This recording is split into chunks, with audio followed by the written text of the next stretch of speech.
दोस्तों 100 साल पुरानी जमीन का दाखिल खारिज कैसे होगा, आइए आज के इस वीडियो में 5 नए ज़रूरी नियम के बारे में समझते हैं। अगर आपके पास ज़मीन है लेकिन आज तक उस ज़मीन का दाखिल खारिज आप नहीं कराए हैं, आप अपने नाम से यहाँ पर जो उस ज़मीन को अभी तक नहीं कराए हैं, तो ये वीडियो आप लोगों के लिए बहुत ही ज़रूरी है। चाहे ज़मीन आपका 100 साल पुरानी हो, आपको वो ज़मीन दान में यहाँ पर मिली हो, या फिर वो ज़मीन आपको वसीयत में मिली हो, या फिर आपको वो ज़मीन हवाला करके आपको वो दोबारा हवाला कर दी है, खरीदा हुआ ज़मीन फिर से आप यहां पर खरीदे हैं लेकिन अभी तक आप उस जमीन का दाखिल खारिज आप नहीं करा पाए हैं। अगर आज तक जमीन आपके नाम पर यहां पर जो दाखिल खारिज नहीं हुई है तो आपको घबराने की बिल्कुल भी जरूरत नहीं है। लेकिन ध्यान रखिए, सिर्फ जमीन पर कब्जा होना काफी नहीं है, आपके पास कानूनी दस्तावेज और पुरानी रिकॉर्ड होना बेहद जरूरी है। अगर आप जमीन पर सिर्फ कब्जा बना हुआ है आपका और आप जमीन का दाखिल खारिज नहीं कराए हैं और आपके पास लीगल दस्तावेज नहीं है तो फिर आपको परेशानी यहां पर हो सकती है। तो इस वीडियो को जरा सा भी आप लोग स्किप नहीं कीजिएगा। अगर आप इस चैनल पर नए आए हैं तो चैनल को अभी सब्सक्राइब कर लीजिए। आज मैं आपको 5 ऐसे यहां पर जो है जरूरी नियम बताऊंगा जिन्हें अगर आप समझ लिए तो दाखिल खारिज की प्रक्रिया में आपको काफी यहां पर जो है आसानी होगी, काफी आपको यहां पर जो हेल्प मिलने वाला है। क्योंकि जब भी आप अपने जमीन का दाखिल खारिज कराने के लिए जाते हैं तो आपको नियम समझ में नहीं आता है कि आखिर हम लोगों का दाखिल खारिज क्यों यहां पर नहीं होता है, किस कारण से नहीं होता है और हमें यहां पर जो है कहां जाना पड़ेगा तभी हमारा यहां पर जो दाखिल खारिज की प्रक्रिया हम करा पाएंगे। आप जो यहां पर इसी झमेले में यहां पर ना पड़ने की वजह से आप अपने जमीन का दाखिल खारिज को यहां पर टालते रहते हैं और भी समस्या आपको यहां पर जो आगे बढ़ते रहते हैं। तो इसलिए आपको यह काम बिल्कुल भी नहीं करना है। अगर आप इस वीडियो को अगर शुरू से अंत तक देख लेते हैं तो आप अपने यहां पर 100 साल पुराने जमीन का दाखिल खारिज आप आसानी से यहां पर करा पाएंगे। तो सबसे पहला नियम आपको समझना बेहद जरूरी है। सबसे पहले जमीन की पुराने आपको दस्तावेज आपको निकाल लेनी है। जिस भी जमीन का आपने रजिस्ट्री करवाया है या फिर आप उसका दाखिल खारिज करवाना चाहते हैं तो उसका आपको सबसे पहले उसका रिकॉर्ड निकालवा लेना है। उसका पुराना जितना भी रिकॉर्ड है सारा निकलवा लेना है। सबसे पहले यह पता कीजिए कि जमीन आपके पास किस आधार पर आई है। आपके पास बिक्री विलेख पत्र या फिर आपके पास दान पत्र, वसीयतनामा या फिर कोई अन्य वैध दस्तावेज है तो उसे आपको सुरक्षित रख लेनी है। अगर दस्तावेज आपके पास नहीं है तो आपको परेशान नहीं होना है। आप अपने राज्य के निबंधन कार्यालय में जाकर पुराने दस्तावेज की प्रमाणित प्रति आपको निकलवा लेनी है। वहां से आप यहां पर निकाल सकते हैं।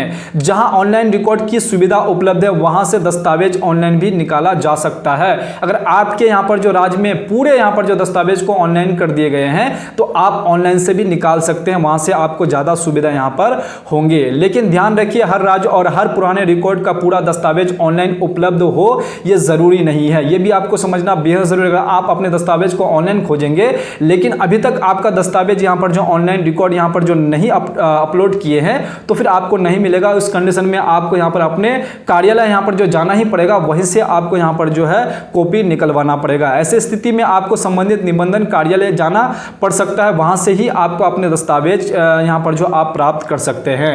अब समझते हैं दूसरा नियम। बेचने वाले और पुराने मालिक का पूरा रिकॉर्ड आपको यहां पर जो है देखनी है। अगर आप ये चीज नहीं करते हैं तो फिर आपको अपने जमीन का दाखिल खारिज कराते समय आपको बहुत ही परेशानी होगी। तो कराने से पहले ये सारे नियम अगर आप समझ लेते हैं तो आपको बहुत कुछ यहां पर जो हेल्प मिलने वाले हैं।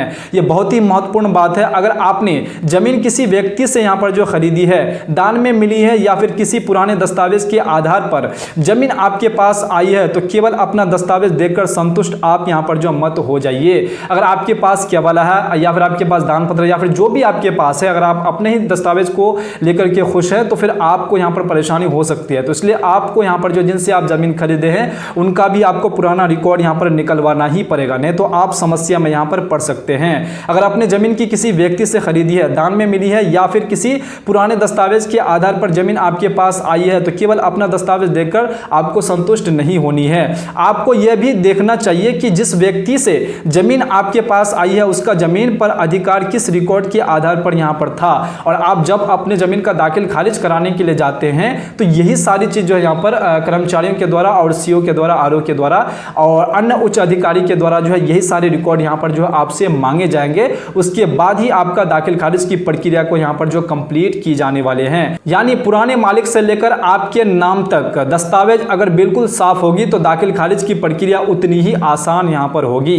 यहीं पर बहुत लोग यहां पर गलती करते हैं और बाद में जमीन बेचने या फिर नाम चरवाने के समय परेशानी में यहां पर पड़ जाते हैं। आधा अधूरा रिकॉर्ड यहां पर जो अपलोड कर देते हैं और ऑनलाइन कर देते हैं और उसका दाखिल खारिज को रिजेक्ट कर दिए जाते हैं। फिर उसको बहुत बड़ी समस्या यहाँ पर होती है। तो ये काम आपको बिल्कुल भी आपको नहीं करनी है।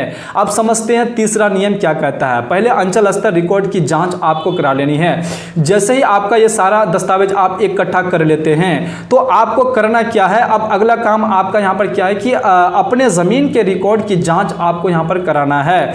आप अंचल कार्यालय में जाकर संबंधित राजस्व रिकॉर्ड की यहाँ पर स्थिति समझिए और जरूरत पड़ने पर अंचल स्तर पर जांच आपको यहाँ पर जो है करा लेनी है। अगर आप ये काम करा लेते हैं तो आपको जो है अपने जमीन का दाखिल खारिज कराने में कोई भी समस्या आपको यहाँ पर नहीं होने वाले हैं। इसके बाद दाखिल खारिज के लिए आवेदन की प्रक्रिया यहाँ पर जो पूरी कीजिए। उसके बाद आपको यहाँ पर अगर आपका अंचल अधिकारी के द्वारा आपको बता दिए जाते हैं कि हाँ ये सारे दस्तावेज ठीक है, सिर्फ आप ऑनलाइन कीजिए। अब उसके बाद आपको यहाँ पर अपने दाखिल खारिज की प्रक्रिया को आगे यहाँ पर बढ़ाना चाहिए। अगर आपके यहाँ पर जो दस्तावेज में कोई कमी होगी या फिर रिकॉर्ड में कोई यहाँ पर जो समस्या होगी तो संबंधित अधिकारी और आपसे यहाँ पर जो आवश्यक दस्तावेज या फिर स्पष्टीकरण मांगा जा सकता है कि आपके पास ये दस्तावेज अभी नहीं है या फिर ऑनलाइन में ये दस्तावेज जो यहाँ पर त्रुटि है इसे आप पहले सुधार कीजिए। उसके बाद जो है अपने जमीन का दाखिल खारिज के लिए आप इसे यहाँ पर जो ऑनलाइन कीजिए। अगर आप ये चीज अगर आप कर लेते हैं तो आपको कभी भी समस्या यहाँ पर नहीं होगी अपने जमीन का दाखिल खारिज कराने के लिए। इसलिए मेरी सलाह ये है कि पहले दस्तावेज पूरी कीजिए फिर दाखिल खारिज के लिए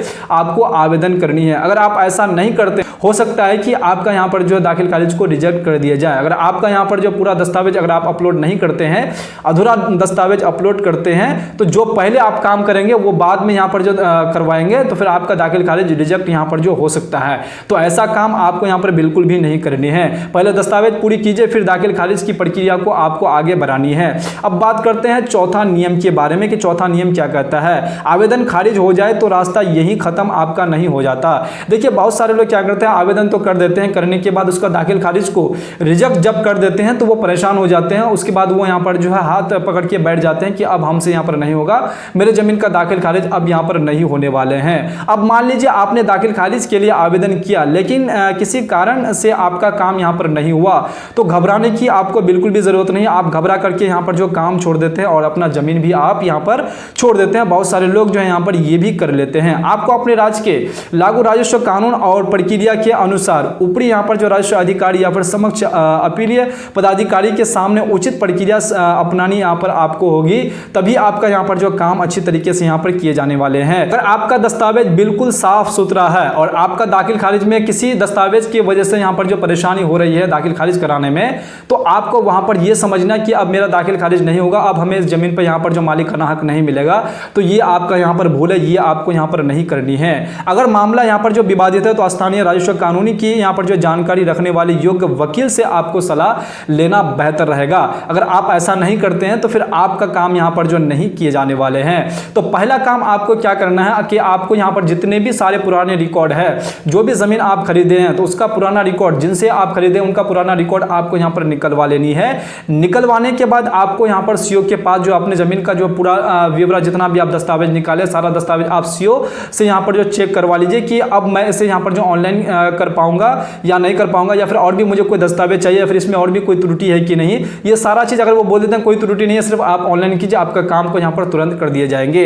अगर आपका यहाँ से काम नहीं होता है तो आपको अगला काम क्या करना चाहिए, आपको एडीएम के पास जाना चाहिए। वहां पर आपको आवेदन देना होगा और वहां पर भी आपको ये सारे दस्तावेज दिखाने पड़ेंगे। उसके बाद ही आपका यहाँ पर जो दाखिल खारिज की प्रक्रिया आगे बढ़ाए जाने वाले हैं। अगर यहाँ से भी अगर आपका काम नहीं होता है तो आपको डीसीएलआर ऑफिस में जाना पड़ेगा, वहां पर आपको आवेदन देना पड़ेगा सारे दस्तावेज के साथ, तब आपका काम यहाँ पर जो किए जाने वाले हैं। अब बात करते हैं पांचवा यहाँ पर जो नियम के बारे में, जो सबसे जरूरी नियम है और आपको यहाँ पर समझना बेहद जरूरी है। अगर आप भविष्य में अपने जमीन बेचना चाहते हैं या फिर दान करना चाहते हैं या फिर आप उस जमीन को वसीयत करना चाहते हैं तो अपने जमीन के पुराने रिकॉर्ड और वर्तमान रिकॉर्ड आपको सुरक्षित रख लेना बेहद जरूरी है। आपके पास अपने दस्तावेज के साथ साथ जमीन से जुड़े पुराने रिकॉर्ड और जिस व्यक्ति से अधिकार आपको मिला है उससे संबंधित जरूरी दस्तावेज भी आपको सुरक्षित रख लेनी चाहिए। अगर आप ऐसा नहीं करते हैं तो फिर आपको उस जमीन को जिस भी व्यक्ति को अगर बेचेंगे तो उस व्यक्ति को यहाँ पर जो बहुत ही परेशानी होगी फिर उसे दाखिल खारिज कराने को लेकर के। तो अगर आप उस व्यक्ति को परेशान अगर नहीं करना चाहते हैं तो आपको जो है ये पूरा रिकॉर्ड अभी से अगर आप यहाँ पर जो सुरक्षित रख लेते हैं तो फिर आगे चल के आपको कोई भी परेशानी यहाँ पर नहीं होगी और उसको भी परेशानी नहीं होगी। क्योंकि भविष्य में सवाल सिर्फ ये नहीं होगा कि जमीन आपके यहाँ पर कब्जे में है या नहीं, सवाल ये भी होगा कि आपके पास जमीन पर जो है अपना अधिकार साबित करने के लिए वैध दस्तावेज किया है, ये भी आपको प्रूफ उस वक्त करना पड़ेगा। इसलिए आज ही अपने पुराने कागज निकालिए, उनकी जांच कीजिए और जरूरत हो तो संबंधित निबंधन कार्यालय और राजस्व कार्यालय से रिकॉर्ड आप यहां पर जो प्राप्त कर लीजिए। अगर आप ऐसा कर लेते हैं तो आपका दाखिल खारिज जो यहां पर कभी भी रुकने वाला नहीं है, आपका दाखिल खारिज तुरंत कर दिए जाएंगे। सिर्फ दाखिल खारिज करा लेने से आप उस जमीन का अंतिम मालिकाना हक आप नहीं प्राप्त कर पाएंगे। अगर आपके पास वैध दस्तावेज के जरिए अगर आप दाखिल खारिज नहीं कराए हैं तो भविष्य में आपको बहुत ही परेशानी हो सकती है। इसलिए आप जब भी जमीन खरीदें, जिनसे खरीदें उनका पुराना रिकॉर्ड आपके पास होना चाहिए, उनसे आपको पुराना रिकॉर्ड ले लेना होगा, तभी आपका जमीन का दाखिल खारिज आप जो यहाँ पर चाहे 100 साल पुराना हो